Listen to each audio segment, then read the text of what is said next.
Okay. Well, maybe we should start. What do First, I do with my water? I'd like to welcome all of you. Thank you very much for coming. And I hope I won't disappoint you. The first thing I have to say is that it's not going to be about all the things you know or have seen on TV about France, about Paris. So no Tour Eiffel, no Arc de Triomphe, no Champs-Élysées, nothing like that. So if you're ready, I'd be happy to start. I would like you to, if you have questions, to please ask them afterwards, okay? Thank you. Now I'm going to share screen. I am on Zoom. Okay. Can you Uh, see? Wait, yes. Okay. Well, first of all, what you're seeing now here is from my balcony in Paris. And I took this picture at night and I turned it into a painting and I put a haiku with it. So that's the beginning. Now, what's happening here? Okay. Okay, if you go to Paris, everywhere in Paris, throughout the city, you will find something that looks like that, which tells the history of the place where you are. It's in French, it's not in English. You don't have to read that, but it's what it is you've got the logo of the city, and the city's logo is really fluctuat mergitur, meaning it floats but doesn't sink, because the center, the city of Paris, the center looks like a ship, and it's always the ship. And you have this, look at it, try to read it, and it's always interesting because that means there is something there. Maybe you haven't seen it, but there's something for you to see. So this is a taste of Paris, few tourists know or imagine. There are new constructions with odd shapes. I'll only show you two. There are hundreds of them right now. All the other things you will see are older. As you drive into Paris through the, I guess, the circular route that goes around Paris, it's called the périphérique, you will see these two buildings and they look like they're falling. And they're not falling, that's a new way of building. Apparently you have something like that near MIT. This is a college, and a new college that was created in the 13th arrondissement. And these steps are made so students can lounge about. And it looks kind of weird, but this is the new style. Now, there are private streets, and there are many private streets and interior courts in Paris. Some of them you cannot go to because they're locked, or you need to live there. And they're all very different in behavior of the people, depending on where they're located, and also how they were built. Now, this one is in Montmartre, in a very, very expensive environment. You could see it's very well taken care of. And this street is on the top of Montmartre. And it's a little bit difficult to access it.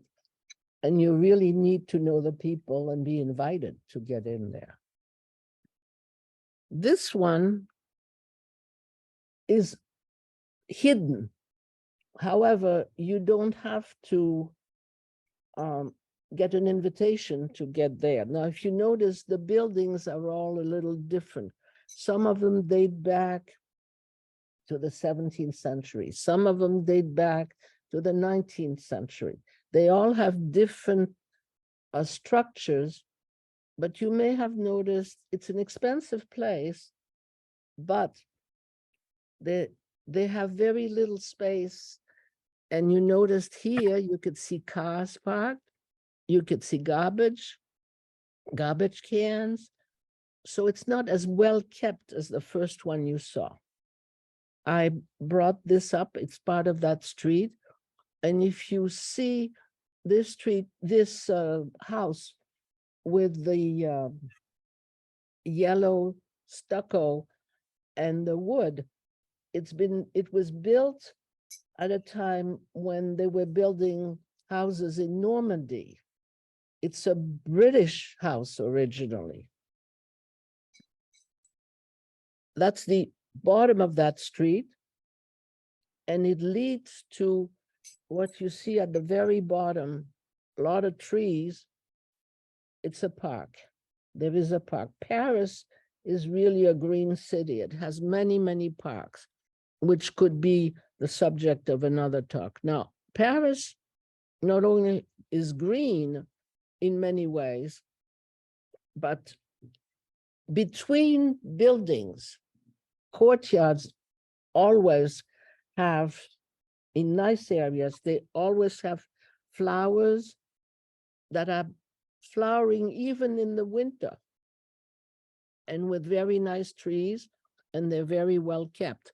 Now, this particular courtyard is where there's an art gallery. Now, this courtyard is not as well kept as you can see. However, that doesn't mean anything. It's also a rather unique place. And these are artists' studio in Montparnasse. Now, this is also in Montparnasse. And these are also artists' studio, but it's much better kept because originally there was a museum there. The museum is gone, probably due to COVID, and it was private, but the artists continue to work there. This is another courtyard. You notice each time there's some plants somewhere, and it's also an artist's place. Now, other types of really green spaces, I selected a few types because there are many, many more. Now, at the end of a subway line, there is a special garden. Paris has a lot of gardens and parks, but I selected this one because it's the Jardin Albert Kahn. Originally, it was created by Albert Kahn, who was a Jewish man, a philanthropist, a very wealthy man. And he suffered quite a bit during World War II because he was a Jew. Things were taken from him, obviously. However, he donated this area, this park, and I will show you, I can't show you the whole park because that would take an hour on its own. He has some glass houses, hot houses, where he grew all kinds of plants. Now it's a museum, and it's a garden museum. And the garden itself is divided into a Japanese place, Japanese garden, huge, a British garden, a French garden. All I did is I picked up the Japanese garden, as you could see. And it looks just like in Japan. And people can come and visit. And you may have noticed also something, that nobody throws anything down. They really are very careful. People who visit museums and green spaces, if they are not visitors from another country, tourists who are used to damage things without any punishment, they really respect what they have. Now, inside Paris, the center of Paris, this is the Hospital of Hôtel-Dieu, and all the hospitals in Paris were built originally with gardens because they believed that patients would benefit from being taken in the fresh air, look at flowers, look at the garden. So all the older hospitals have wonderful gardens that are well kept. Now, nowadays, you cannot go into, you used to be able to just walk in and appreciate the gardens. Now you cannot. You need to have an appointment with a doctor or a lab. And because of terrorism, there are always guards. So I was able to get in there because of my credentials, but most people cannot go in, which is a shame. And in back of the garden of this hospital, you could see through it is where Notre Dame is. Now, Paris also has in Montmartre a vineyard, and the wine is quite good. And nobody knows about the vineyards. Foreigners usually don't know. And this area of Montmartre is beautiful, but very hard to walk on. I'll show you later on. This is another little park in Montmartre. This is another little park. Every block that has buildings, wherever there's an empty space, they make a park, regardless how small it is. And a couple of hospitals in Paris have been destroyed because they are no longer usable. New places with new parks have been opened there.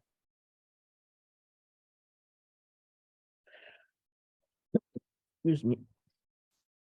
At the tip of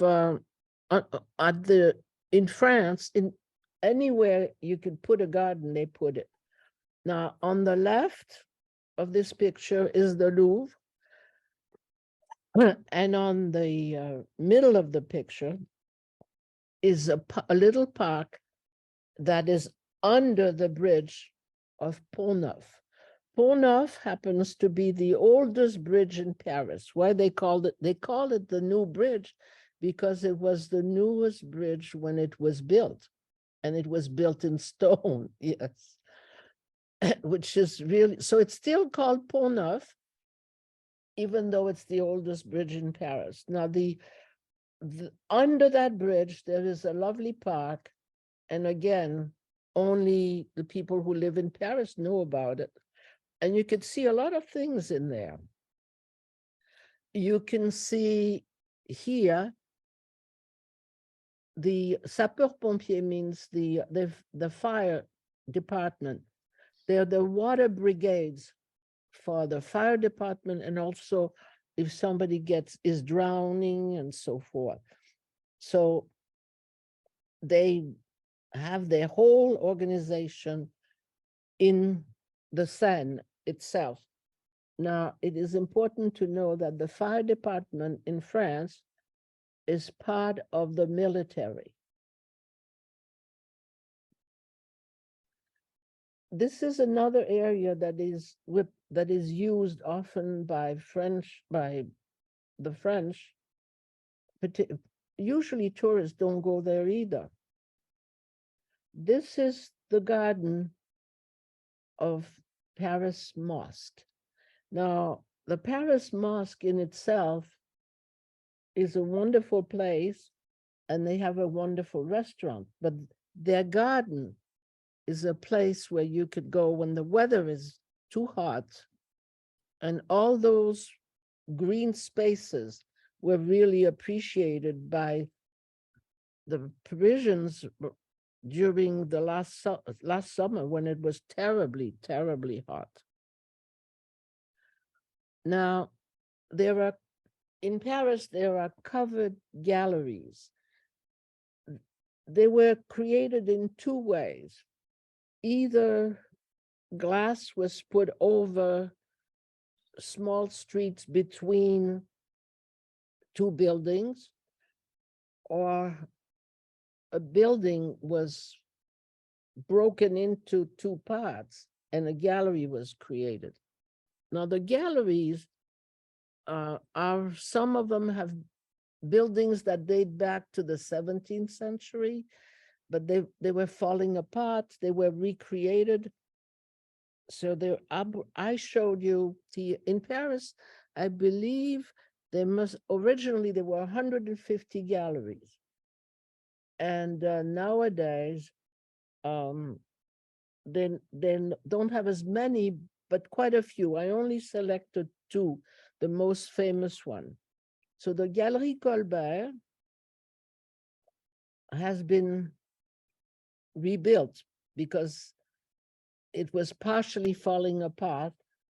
And these two galleries are essentially different in the fact that they serve a different purpose. Originally, the covered galleries were covered in the 19th century, and it was lit with gas lamps, and then it had electricity, but it was all for stores, fancy restaurants. Now, the Galerie Colbert is unique because it is dedicated only to art. So it's got the National Institute of the History of Art, the Institute of the National Institute of Patrimony, and there are schools of art there.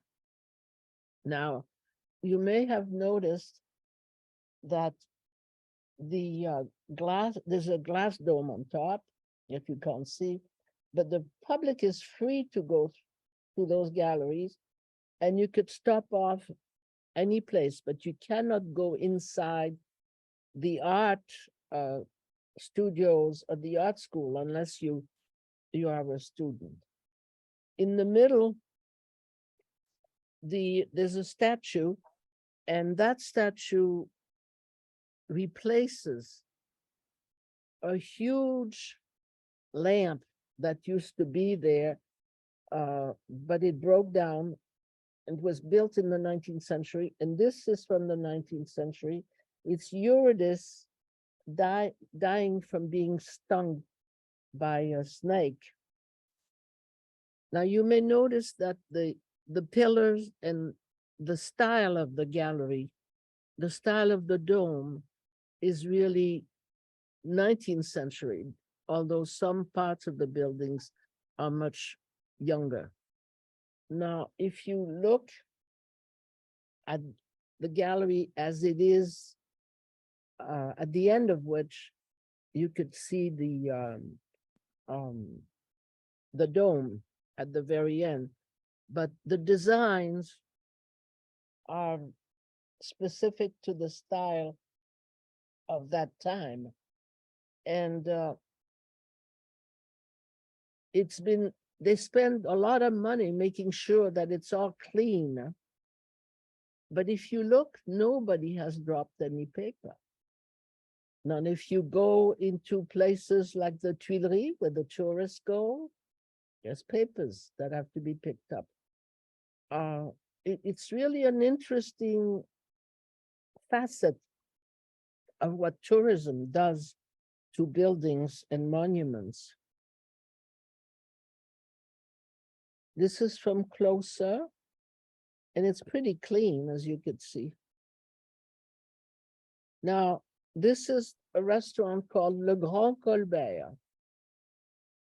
The reason the gallery is named Colbert is because the original buildings dated back to Colbert, who was a minister of commerce for Louis XIV, 17th century. And that restaurant, there was a restaurant that originally was there, but this was completely reconstituted, recreated in the 19th century. And then in the 19th century, it was used by all kinds of people who had a lot of money to visit and have fun. But it fell apart and it has been completely reconstituted to what it was in the 19th century. And those lamps that you could see used to be gas, but now obviously it's electricity. Now, Galerie Vivienne is completely different. It was exclusively made for commerce and stores, elegant stores, and restaurants, fancy restaurants. If you notice the floor, unfortunately, the mosaic has been worn out, but the rest has been reconstituted exactly to what it was. Now, people are going there to visit the stores, and they enjoy taking their kids there, which I'm not sure if they're interested in showing the kids what things look like, or just they go for walks. And it is in the summer, it's protected from the sun. And when it rains, which happens a lot in Paris, it's also well protected. So people are really enjoying those galleries. Now, this is a reflection inside a store, and you could see the top part is used for living, and the bottom part has been used also for living, but you can see the reflection of the whole gallery. Now, for entertainment in Paris, obviously, you have theaters, you have all kinds of stuff. You have movies, you have the Folie Bergère, but that isn't what I'm showing you. Now, on Boulevard Edgar Quinet, on a few blocks away from where my apartment is this building. On the left, it says Café Edgar. This is the first lesbian club that ever existed in Paris. I don't know of any other, but this one I know of.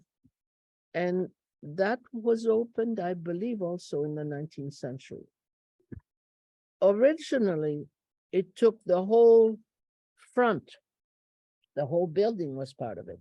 Now you have just the Café Edgar, and on the which is small, and on the right of it, you have really two theaters. Well, there's one theater with two rooms. They're small, and it's usually comedies.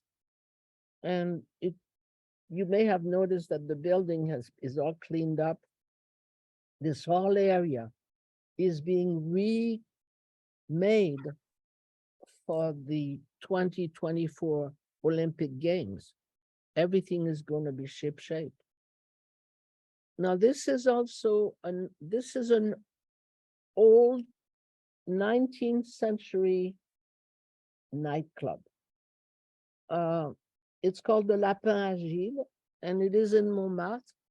And you could see it still has a cobbled street. It's a cobbled street, and it has entertainments at night like it used to be in the 19th century. Again, usually Parisians go. Now, this is also an interesting type of entertainment. You probably have heard that there are concerts in the churches, in the cathedral. Indeed, there are, and they're very wonderful, but also for free. we have concerts right here in various parks. Like this is in the Luxembourg Garden. There are many people. And if you look, I don't know if you could see through, this has been taken in the summer. Every summer there is a Chopin concert, and it lasts the whole week. Every afternoon, somebody will be playing Chopin, or a famous pianist will come and play Chopin a concert in there, and people know about it and they come. You again, mostly Parisians. Now, this is also fairly temporary, although right now it may be fixed, I don't know. It's the Atelier des Lumières. What the French have done is they've taken old factories and old foundries, and they've created these huge space where you could see the development, the creation of paintings for painters. This one, Kenneth and I went, and we had a Degas exhibit and also Kandinsky. And you could see how it's done. It's huge, and people can sit, but mostly they can't sit. They've got to walk around through the paintings and see what's happening. Now, this is a naughty place. If you look at it, you don't see very much anything particularly important, but if you read it, it says tenue correcte exigée, drôle d'entrée. So it tells exactly what you're going to get. You're going to get, you can pay for champagne and also for, it says transsexual, travestite, and for with a woman, to be alone with one woman, for a man alone, and so forth. And right in Paris. Now, this is completely different. This is a painting of mine, but of the Cinémathèque. There is a museum which was created for movies, and that's historically wonderful. But you may have noticed that the building, because it is newly created, is completely odd-shaped. However, the French have been very careful not to put anything odd-shaped in the midst of old traditional building. There are rules. You can't just put anything anywhere. It has to follow what the Paris Art Department demands. Now, I'll show you some other temporary items. Avenue des Champs-Élysées, while they were redoing the building, rather than leaving ugly scaffoldings, what they did, it was for Vuitton, an ad for Vuitton. And of course, it doesn't exist there anymore. Did you? Okay. Now, this is an interesting item because what happens is that, as I mentioned before, there were hospitals that could not be used anymore. It would have been too unsanitary. Some other hospital could be fixed, others couldn't. Now, all hospitals had gardens and chapels. Now,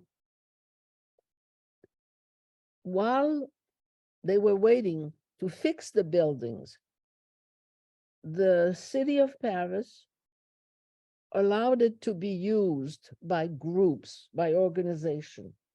And this is called Les Grands Voisins.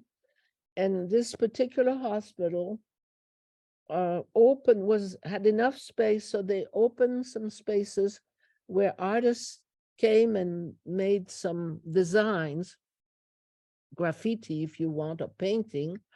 Now, there are paintings all over Paris on the walls, but those are permanent. they're on permanent buildings. This is on a building that will just, that maybe it has disappeared by now. It was there last year, but I don't know.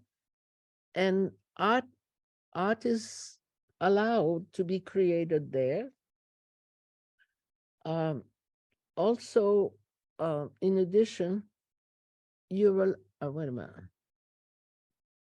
Where was I here? Got mixed up. You're also having, in the courtyard, you have some little markets of crafts that are allowed,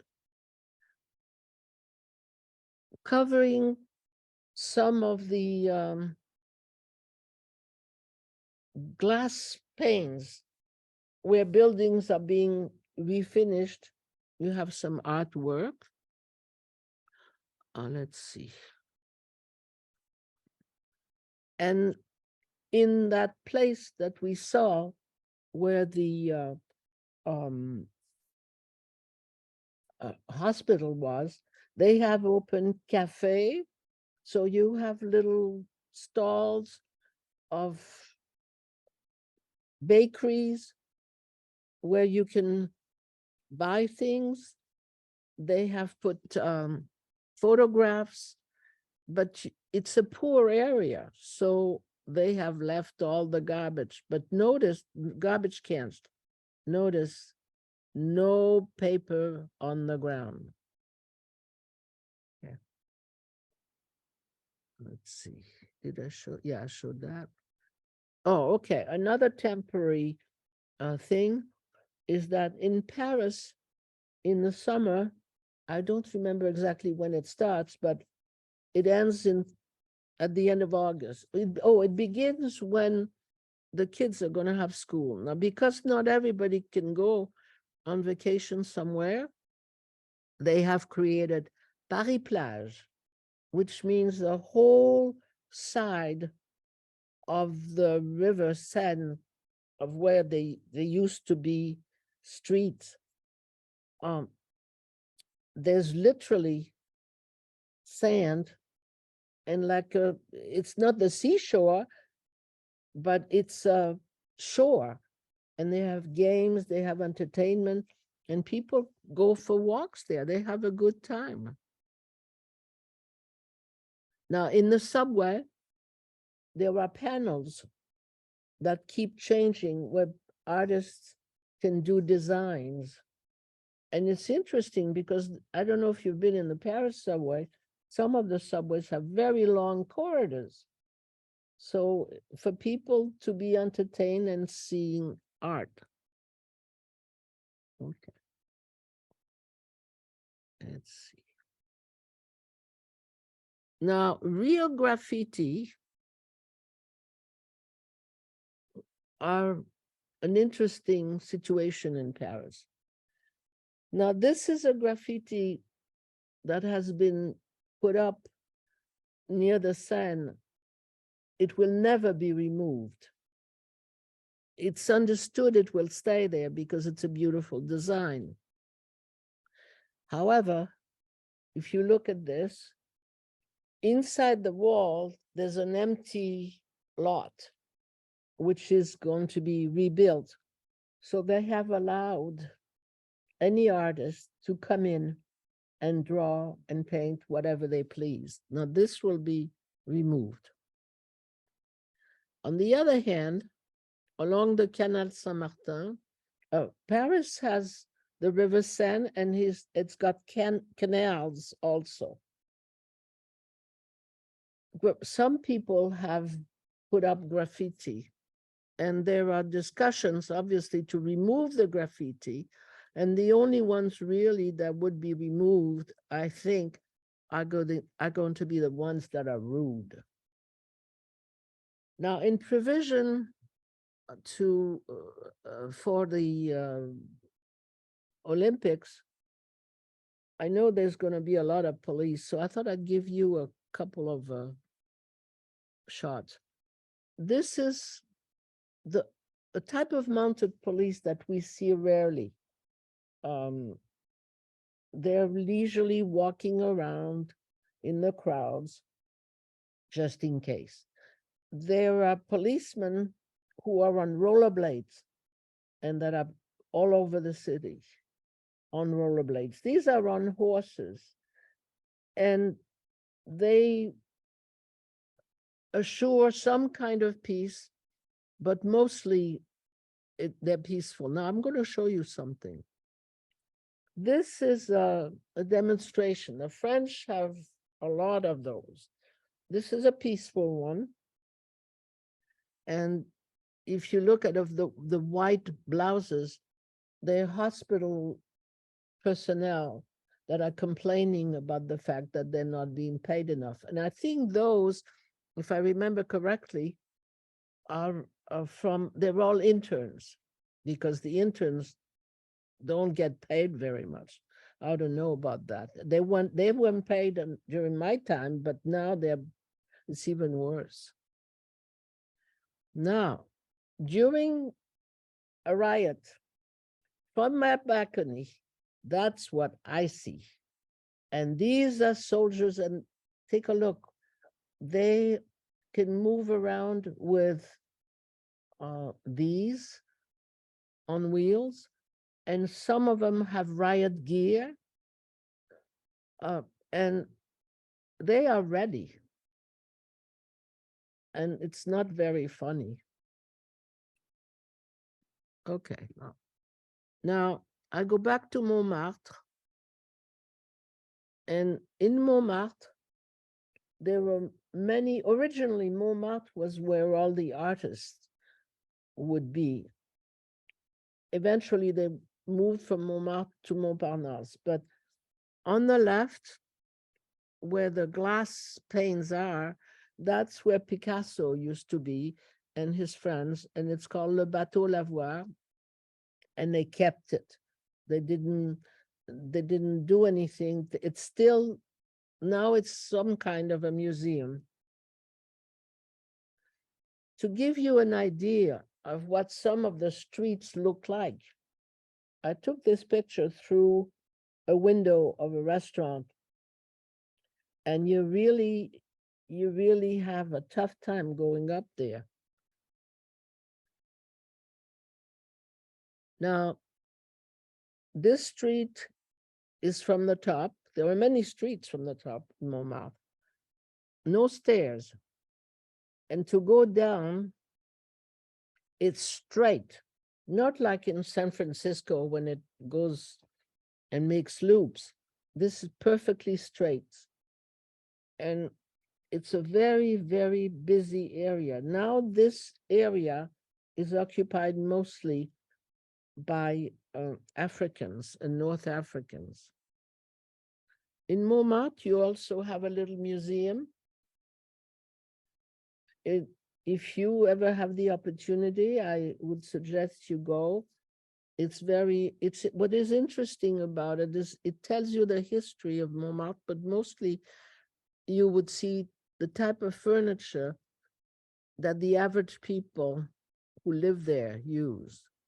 Now, this is interesting also. It's called bain douche because there still exist, I would say, about 20. It's called hammam for the Muslims, and they use them. And the hammam in certain areas are divided by the men, obviously men on one side, women on the other side. But this was for people who did not have access to bathrooms to wash, but they did wash, and they used those.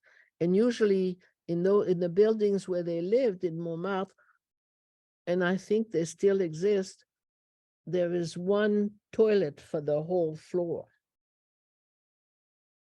Now, this is, I would say, the oldest tower. It's the oldest tower there is in Paris.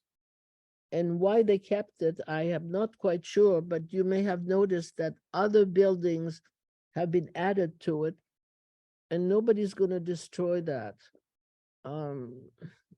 It doesn't look very pretty, but Now, also in Montmartre, Montmartre used to be originally countryside. It was part of Paris, but it was countryside. So they had a lot of windmills. And the windmill that's the most famous, obviously, is the Moulin Rouge, which is now with plays and dance, cancan, and entertainment and drinking, and it's fun.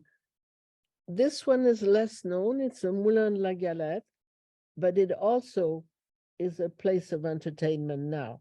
Originally, it was a working windmill, and they were having wheat, which they were turning into flour.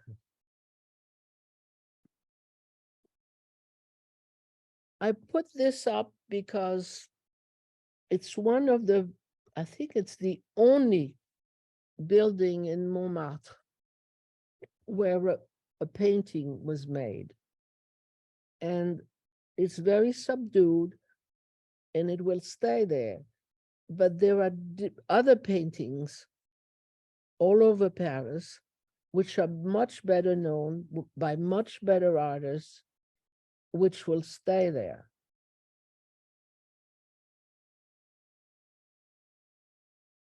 Now, I've selected only few churches because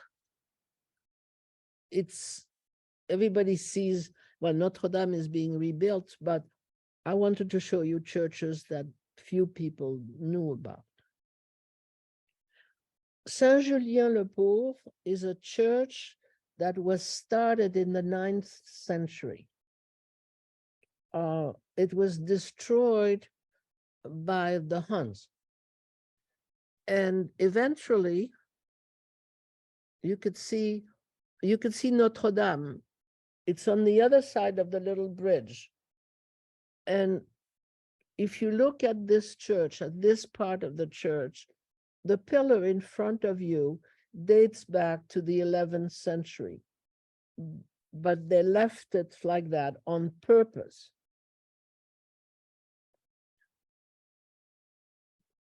This church is now a church which has been given to the Greek Orthodox Russian Coptic church, and it's shiny inside because of all the icons and the way it's lit. It's very pretty. They have concerts in there, and usually it's closed. It's very hard to get into it. From that church, you can walk through a little street, and the church you see in front of you, is called Saint-Séverin. Now, it's a beautiful church inside. It's still filthy. They're going to clean it up. They've already cleaned up part of the inside and turned it into something nice. But what's interesting is that if you go to Notre Dame to pray, the chanoine, the head of the priest there, will tell you, you can't pray in Notre Dame. If you're really serious about praying, go to Saint-Séverin. It's a very quiet church. Notre Dame, before it burned down, well, part of it burned down, was really a tourist attraction. So unless there was a funeral and a special mass, all you could have is, even if people were quiet, was the sound of the feet of people walking around and whispering or talking. There was no peace in there. Now, another church that is very well known is Saint-Germain-des-Prés. Now, Saint-Germain-des-Prés has been cleaned up. Saint-Germain-des-Prés is a church that will be on the visitors' view for the Olympics. So they brought it back to its original colors.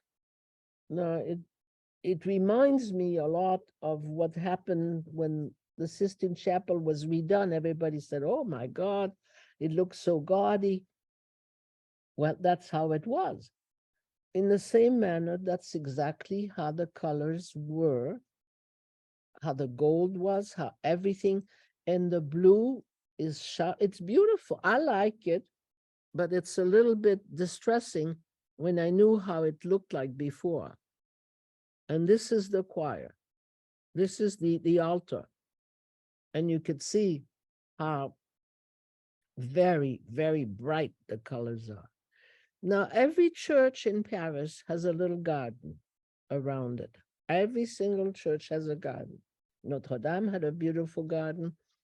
And as they were rebuilding Saint-Germain-des-Prés, they decided to take the old parts that were part of a prieuré, of an abbey that was there but had been destroyed, clean it up, and put it in the garden. And this is what they dealt with stones like that they put back together into what they could find, and they brought these things back. Now, the French have an interesting behavior in terms of memorial, and also the way they name their streets and their avenue. It's not necessarily for the French. They believe memorials have to be for all the things that should be memorialized. And it could be people who suffered, mostly, and I selected a few. This is a relatively new memorial, which was for you could read, in homage to the victim of persecution, racist and anti-Semitic persecution and crime against humanity, which had been committed under the authority of the French government between 1940 and 1944. And it says, let's never forget. Now, this is in one of the parks in the 13th arrondissement, and this is for Jewish children who had been taken from the area, deported, and most of them died. And they weren't allowed to go into parks. And this memorial has been built as a little garden just for them. There were lots of memorials like that. This memorial was made for the Tutsi in Rwanda, for their memory. And there's a garden with flowers, there's a plaque, so you know where to go. In front of the town hall of the 14th arrondissement, there's a little garden, but this man was burned, is Michel Servet. He was burned to the stake for angering the beliefs of Calvin. And you could see his statue, he's in chains, and there's wood in back of him and flames going up. Now this, all over Paris, on the walls, if you stop, you will find things like that. I selected only this one. Part of it is in Russian, and it explained that this man and that was from the 1837 to 1873. So he died in 73, but that was from the War of 1870, where he was part of the people who helped the French. And they made a plaque for him. And as you could see, it's kind of falling apart. Now, government buildings now open to the public for visit. They just opened. The the Hôtel de la Marine happens to be where the Ministry of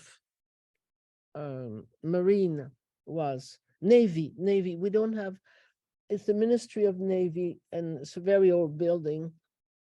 And now there's a new building that's being used, and this building has been transformed into a museum. Now, you may have noticed on the left, what the French have done is that they turned every one of their old buildings in Paris, for example, or elsewhere, into museums, but also they put restaurants there. And to ensure that it stays at a level that they hope it will stay, meaning you can't have anybody just walking in and spitting their gum on the ground and so forth. The fee, the entrance fee is extremely high. In the interior court, they decided to cover with glass the same way they did with the galleries that we saw before. I just took one example of the type of furniture they were showing.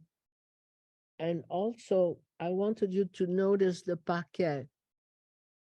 It's really a work of art, and it's flat, but it looks like it's in 3 dimensions. And if you walk in there, in that building, you will find all kind of wonders of designs and science.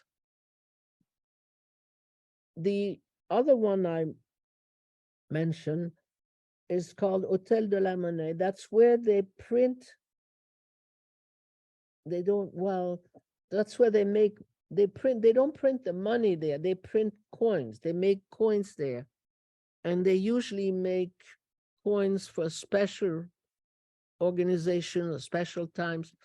One particular coin was made for the Little Prince. They made a special coins. These coins are for memorials.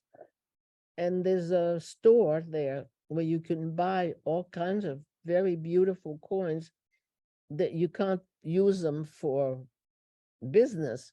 It's just for decorations. They're medals. I took the opportunity to take a picture also of a model where they show you how people worked on those coins to make them. Now, I only have 3 more slides, yeah, which are inside government buildings, which are not open to the general public. This is the Paris Town Hall. Now you can visit, there are visits, but this part is for business, the business of the city.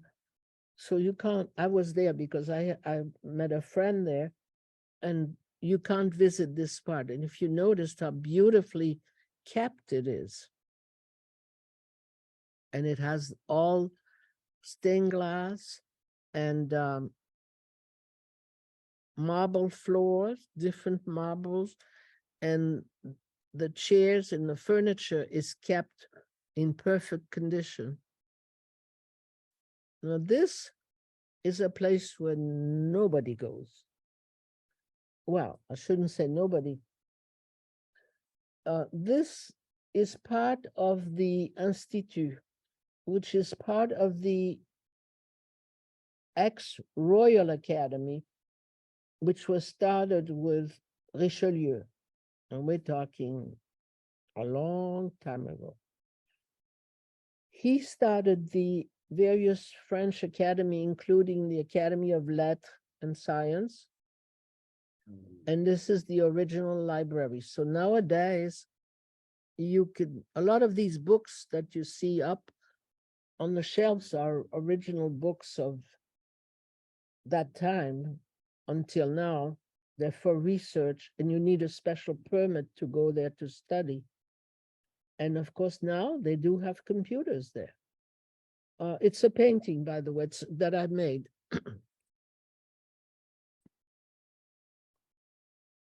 this is the original school of art in Paris.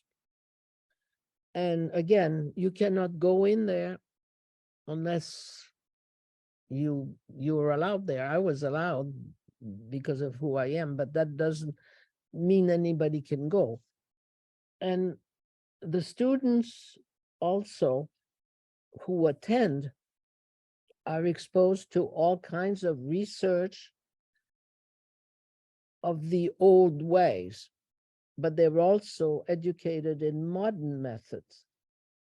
What's interesting is that this building, when I took the picture, was in the middle of being cleaned up. And I don't know if you see the style, but there are always, you may have noticed there are columns everywhere. And the columns that you can find also Rue de Rivoli or near the Louvre is because of the weather. When it rains, well, you go through the colonnade. We will have one in Boston, in fact. And when it's too sunny, you can go where you want to go without burning. Well, I think I'm going to stop there. And if you have any questions, please, I'm going to stop there. You can ask me whatever questions you might have.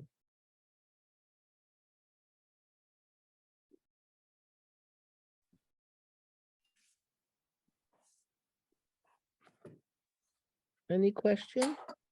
Nicole? Yes. Hi, it's John. The building you showed that had the large mural, was that a fox? Yeah, no, that was a cat. It was a cat. Cat holding the red balloon. I see. Remember the story of the red balloon? Yes, indeed. Yes, indeed. Well, there was a cat, and it was part of the hospital that's being destroyed. Mhm. No other question? Yeah, Nicole, Yeah. am I on? Okay. One of the things that always struck me in Paris, or has recently struck me, as you're coming, say, from the airport into wherever you're going into Paris, many of the buildings are gleaming white. And if you, at first you think, whoa, it's a new building. And then you look carefully and no, that isn't a new building. You can see the architecture and the carvings on the building.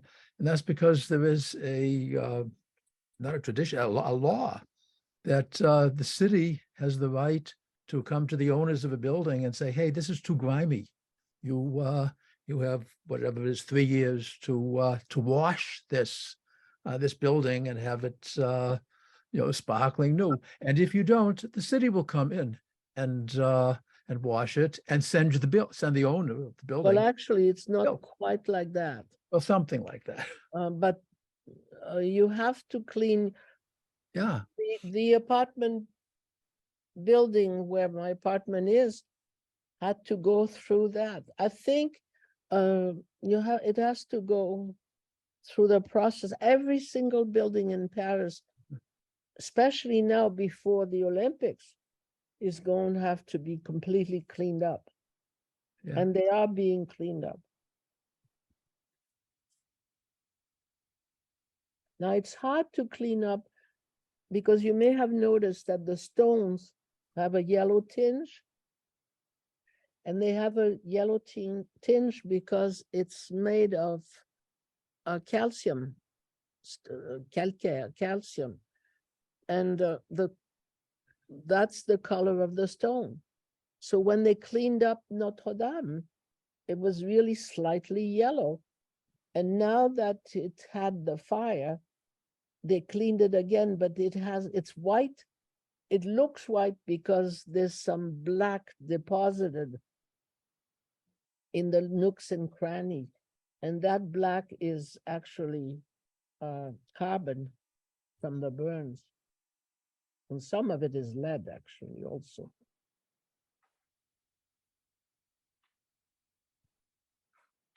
Well, Do you anticipate, Nicole, that they'll complete the restoration of Notre Dame by the time of the Olympics?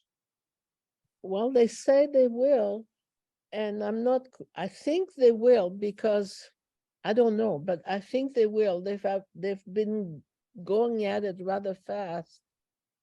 But it's the way they are restoring it is very strange to me. Apparently, fires like that are not unique. And they believe, the belief is that it was due to the fact that it was all wood up there. And probably one of the workmen was smoking and threw his cigarettes stopped down and it burnt because it was all dry. And unfortunately, they are, instead of redoing what they called the forest, which was really what was holding the roof, they're redoing it in the same manner with wood, Mhm. with special trees that they have found, and they are redoing it the same way. Now, there were a couple of other cathedrals in France that had a similar fate. However, when they redid the roof, what they call the forest, because it looks like a forest up there, they used cement. So it looks like it's wood from the way they painted or whatever, but it can't burn. Mhm. And the cathedral was rebuilt like the original. Now, what's weird is that the what they call la flèche, which is like the arrow, it's not even a steeple, it's an arrow. And that dates back to the 19th century, whereas the cathedral, the start of the building was the 12th century. So obviously, when that part was built, the part that burned, the top part that burned, when it was built, there was a big scandal. Nobody wanted it. So, you know, it's like the Eiffel Tower. When it was built, everybody complained. So I don't know. We'll see. But in the meantime, for all the ceremonies, everything goes to Saint-Séverin, where the church I mentioned, which is not Notre Dame.